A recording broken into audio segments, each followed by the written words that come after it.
everyone, so I'm back again with another video. This time around I have another update to my original Xbox collection video series. In this video I'm going to be looking at some more games in my original Xbox collection. I believe this should be part 7 of my collection update series. Looking at games from about the letter S to the letter T. I've been going in alphabetical order through my whole collection, and here's what's up next. So first game here is called Stake Fortune Fighters. It's just a 4-player arena fighting game. So there's not much to say about this. It's a pretty generic fighting game, and it kind of plays like Power Stone and a couple of other arena fighters, but it's really not all that interesting. But it was an original Xbox exclusive, so I thought I'd go ahead and grab it anyways. Next set of games here is actually 1, 2, 3, 4, 5, 6, 7 games. They are all Star Wars games, so I thought I'd go through them more generally because they're typically games that a lot of people know about. First two games here are Star Wars Battlefront and Battlefront 2.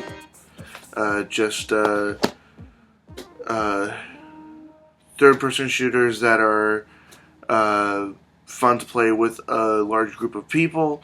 But these days you might as well just play Battlefront on the PS4 or Xbox One. Next game here is Star Wars Jedi Academy.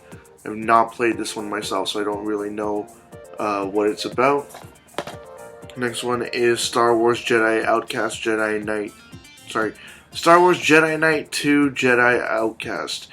Yeah, these names are a little complicated sometimes. And this one here is more of an action kind of game. Next up are the two RPGs in the series, Star Wars Knights of the Old Republic and Knights of the Old Republic 2. And then also Star Wars Republic Commando, which I believe was an FPS as well. Moving on to the next game here, it's Star Wars Street Fighter Anniversary Collection, featuring Third Strike and Hyper Street Fighter 2, the Anniversary Edition. I have played a lot of Third Strike, but I do play it on the Dreamcast. As for Hyper Street Fighter 2, the Anniversary Edition, never really played that one. I haven't actually played this version of it on the Xbox, but like I was saying, Third Strike on the Dreamcast, I have played a decent amount of that. Next up is a game that I only recently picked up. It's Stubbs the Zombie and Rebel Without a Pulse. I think at this point it's probably been maybe like 2 months or a month or so since I've found this game, but I was really happy to finally add it to my collection. I haven't had the time to actually get around to playing this, but I really want to try out sort of using my zombie abilities to take control over other people in the game, see how using their weapons works out, and figure out how to really play this game. I'm still kind of trying to figure out how good of a game this will be, but I want to try it out with a friend as well. It does have co-op play, but for the time being, it's sort of just on my back burner. Next game, I've never played, don't know anything about it, Superman Returns. Just a movie licensed game.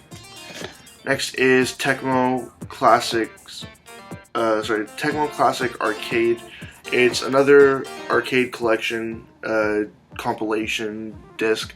This one here features 11 classic games such as Tecmo Bowl, Rygar, Star Force, Solomon's Key, Pleiades, sorry, don't even know how to say that one, Pinball Action, Strato Fighter, Swimmer, Bomb Jack, Tecmo Cup, and Senjo.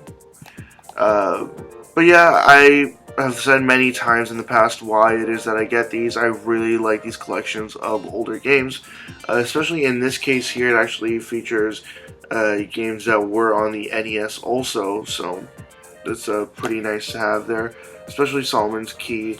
I tried getting a copy of Solomon's Key on the NES, but haven't been able to find a copy of that for a good enough price. Next game here is a beat 'em up, a 4-player beat 'em up. I think, yeah, it's maximum 4 players. It's Teenage Mutant Ninja Turtles 2 Battle Nexus, and I think, yeah, you can also unlock the original Teenage Mutant Ninja Turtles arcade game in this as well.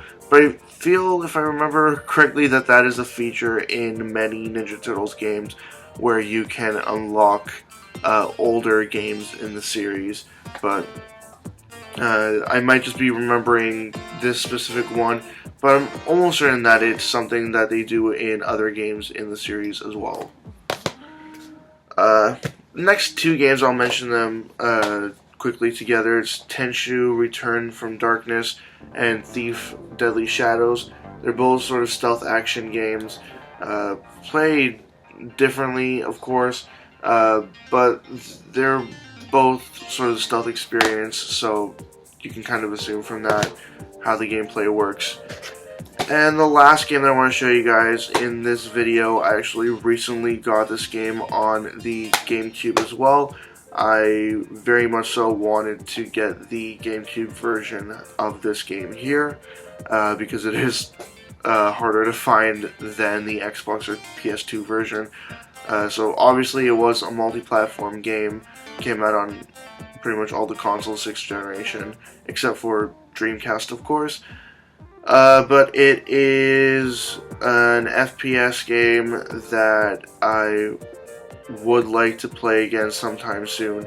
It's Time Splitters Future Perfect. I do not have the other ones in the series for the original Xbox, but not really likely to play the Xbox version of this anytime soon anyways. Not the biggest fan of the Xbox 360, and I currently don't have my original Xbox hooked up to my TV, so if I ever end up playing this game anytime soon, it's most likely going to be on the GameCube instead of the original Xbox. But I'm still happy to have this game here in my collection. And that wraps up part 7 of my original Xbox collection series.